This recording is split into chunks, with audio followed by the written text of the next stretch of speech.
यह कहानी है सूर्यपुर गांव की, जहां गणेश चतुर्थी की धूम पूरे जोर शोर से मची हुई थी। बाजार में मिठाइयों की खुशबू फैल रही थी, रंग बिरंगी सजावट की दुकानों पर भीड़ उमड़ी थी और बच्चे मिट्टी की गणेश मूर्तियों को देखकर उछल कूद कर रहे थे। उधर स्वर्ग लोक में भगवान गणेश जी पृथ्वी के इन नजारों को देख रहे थे। वाह, मेरे भक्त कितने खुश हैं। सब जगह उत्साह, भक्ति और आनंद है। लेकिन ये तो बड़े शहर और अमीर घरों की तैयारी है। क्या मेरे छोटे गांव के भक्त भी ऐसे ही खुश हैं? चलो आज मैं खुद धरती पर जाकर देखता हूँ। गणेश जी एक मासूम बालक का रूप लेकर धरती पर उतरते हैं। सफेद धोती, माथे पर हल्का तिलक और हाथ में एक छोटी लकड़ी की छड़ी। वो चलते चलते सूर्यपुर गांव में पहुंचते हैं, जहां लोग अपने घरों में गणेश जी की स्थापना की तैयारी कर रहे थे। एक कोने में एक छोटी बच्ची राधा अपनी दादी कमलाबाई के पास बैठी रो रही थी। दादी, मेरी सभी सहेलियों ने अपने घर में गणेश जी ला लिए हैं। मैं भी गणेश जी की मूर्ति घर में रखना चाहती हूँ। बेटा, हमें तो 2 वक्त की रोटी के लिए भी मुश्किल होती है।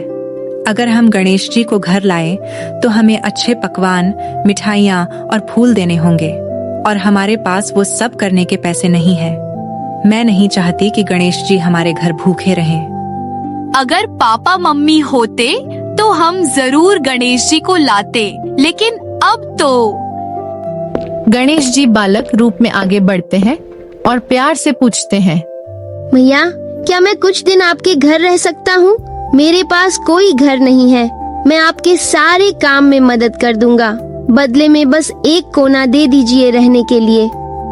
अरे, तुम तो बड़े भोले लगते हो।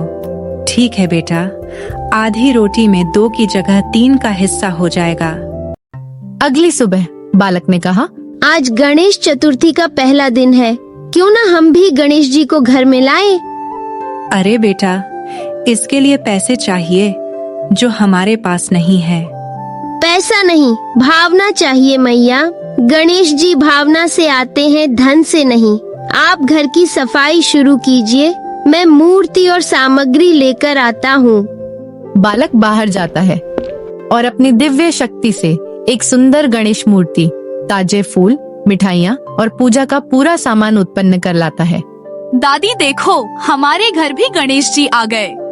अगले 9 दिनों तक बालक घर के सारे काम करता, पूजा के लिए सामग्री लाता और राधा के साथ बैठकर गणेश जी की आरती गाता। कमलाबाई को लगता ये बच्चा जैसे घर का बोझ ही हल्का कर देता है। 10वें दिन गांव के लोग नाचते गाते मूर्ति विसर्जन के लिए नदी की ओर बढ़ रहे थे। कमलाबाई, राधा और बालक भी साथ चले। पूरी विधि से मूर्ति का विसर्जन किया गया। जब कमलाबाई और राधा वापस घर पहुँचे तो उनके पुराने टूटे छप्पर वाले घर की जगह एक भव्य महल खड़ा था।